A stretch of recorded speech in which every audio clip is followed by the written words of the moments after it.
أشهد أن لا إله إلا الله أشهد أن لا إله إلا الله وأن محمدا رسول الله حي على الصلاة والفلاح قد قامت لا إله إلا الله. السلام علیکم ورحمۃ اللہ وبرکاتہ. دوستو میرا نام ہے راقب اور آپ دیکھ رہے ہو میرا چینل گزرا وقت. دوستو اسٹارٹنگ میں جو لگی ہوئی ویڈیو آپ نے جو دیکھا، یہ ویڈیو آپ نے ضرور کہیں نہ کہیں پر ایک مرتبہ ضرور دیکھا ہوگا، اور اس ویڈیو کے بارے میں ہو سکتا ہے آپ کے ذہن میں کچھ غلط خیالات بھی آئے ہوں گے، لیکن اس ویڈیو کی سچائی آخر کیا ہے آج ہم اس ویڈیو میں پورا شیئر کریں گے کہ آخر اسے کس نے اجازت دیا کہ مسجد میں لیڈیز کو کس نے اجازت دی کہ مسجد کے اندر مردوں کے صف میں کھڑے ہو کر مردوں کے ساتھ کندھے سے کندھے ملا کر نماز پڑھنے کی اسے آخر کس نے اجازت دی. جب اس ویڈیو کو میں نے پہلی مرتبہ دیکھا تھا تو مجھے بھی بہت حیرانی ہوئی کہ آخر یہ کون شخص ہے اور کس نے اس کو اجازت دی مسجد میں آنے کی. اس کے بعد پھر میں نے اس ویڈیو کے کمنٹس چیک کرے تو لوگوں نے طرح طرح کے کمنٹس کر رکھے تھے. کوئی مطلب کہ جس کو مطلب جو سمجھ میں آیا اس طریقے سے مطلب کہ اس کمنٹ کے اس ویڈیو کے بارے میں بولنے لگا. تو پھر میں نے کمنٹس چیک کرنے کے بعد اس ویڈیو کی میں گہرائی تک جانے کی کوشش کرنے لگا کہ آخر اس ویڈیو کی سچائی کیا ہے اور کس نے اس کو اجازت دی.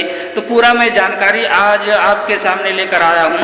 تو ویڈیو میں اینڈ تک بنے رہے. ویڈیو پسند آئے تو ویڈیو کو لائک کر دیجیے، چینل پر نئے ہو تو چینل کو سبسکرائب کر دیجیے. تو چلیے ویڈیو کو شروع کرتے ہیں. بسم اللہ الرحمن الرحیم. السلام علیکم. عرب سوشل میڈیا پہ پاکستان کے متعلق ایک ویڈیو وائرل ہے جس میں دیکھا جا سکتا ہے کہ مرد و خواتین اکٹھے ایک ہی صف میں کندھے سے کندھا ملا کے باجماعت نماز ادا کر رہے ہیں.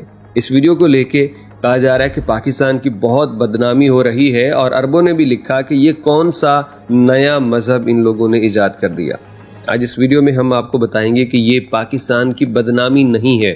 اگر ان لوگوں تک صحیح پیغام پہنچ جائے تو ان کو پتہ ہوگا کہ یہ پاکستان کا ایک نیک کام ہے، نیک نامی ہے. آپ کو بھی یقینی طور پہ لگتا ہوگا کہ یار یہ کیسے نیک ہو سکتا ہے کہ جب خواتین مردوں کے ساتھ نماز پڑھ رہی ہیں. تو میں آپ کو اس کی تفصیلات بھی بتاؤں گا، اور وہ جو کہا جا رہا ہے کہ یہ پی ٹی آئی اور زمان پارک کے اندر سب کچھ ہو رہا ہے تو ہم اس پہ بھی بات کریں گے. پہلے آپ ذرا یہ ویڈیو دیکھ لیجئے.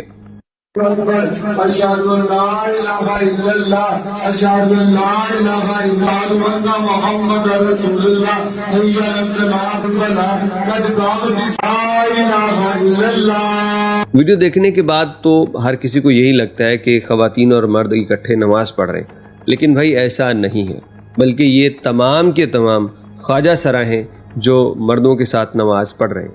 اب یہ یہاں پہ کیوں پڑھ رہے ہیں، کیا معاملہ ہے؟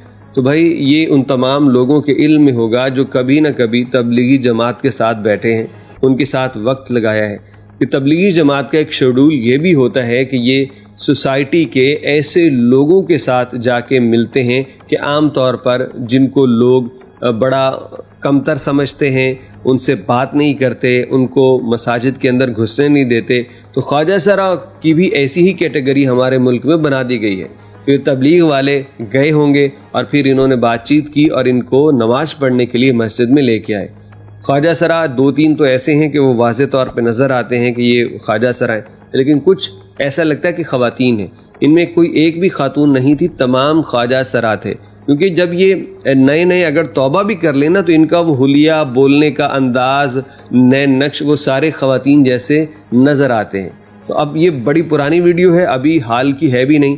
جو کہہ رہے ہیں کہ یہ زمان پارک کی ہے، تو بھئی ایسا کچھ بھی نہیں ہے. زمان پارک کی ویڈیو بالکل نہیں ہے. لوگ سیاسی پوائنٹ سکورنگ کرنے لگ جاتے ہیں تو وہ دونوں اطراف سے ہوتا ہے. وہ بھی زمان پارک والے بھی معاف نہیں کرتے، پھر دوسرے بھی معاف نہیں کرتے. لیکن میرا خیال ہے کہ جہاں بات ہمارے دین کی ہو، ہماری مجموعی صورتحال کی ہو، تو ہمیں ایک وقت کے لیے سیاسی بحث اور لڑائی کو سائڈ پہ رکھ دینا چاہیے اور فیکٹس پہ بات کرنی چاہیے. ہم یہ کوشش کر رہے ہیں کہ ہم میکسیمم عربوں تک پیغام پہنچائیں اور بتائیں کہ یہ کیا ہو رہا ہے.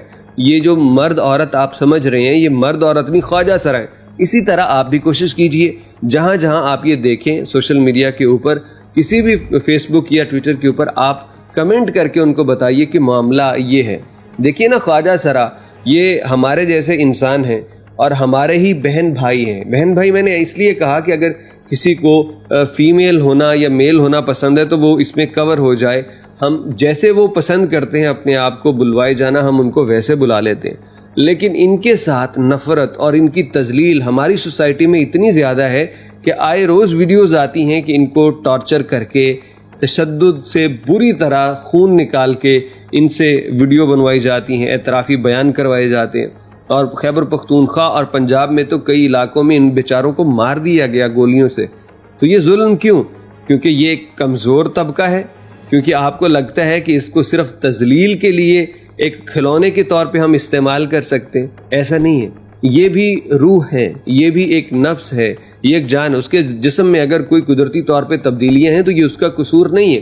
آپ تھوڑی سی محبت، بھلائی کی بات، تعمیری گفتگو کریں تو وہ بدل جائیں گے، جس طرح تبلیغ والوں نے ان کے ساتھ کیا اور وہ مسجد میں آ کے نماز ادا کر رہے ہیں.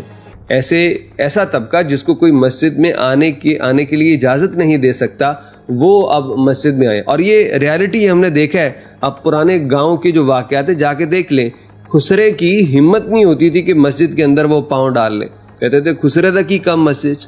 تو اب یہ بھائی سوچ بدلنی ہوگی. یہ بھی ہمارے جیسے انسان ہیں، ان کے اندر اگر کچھ تبدیلیاں ہیں تو ہمیں مثبت بات کر کے، بھلی بات کر کے ان کو سمجھانا چاہیے.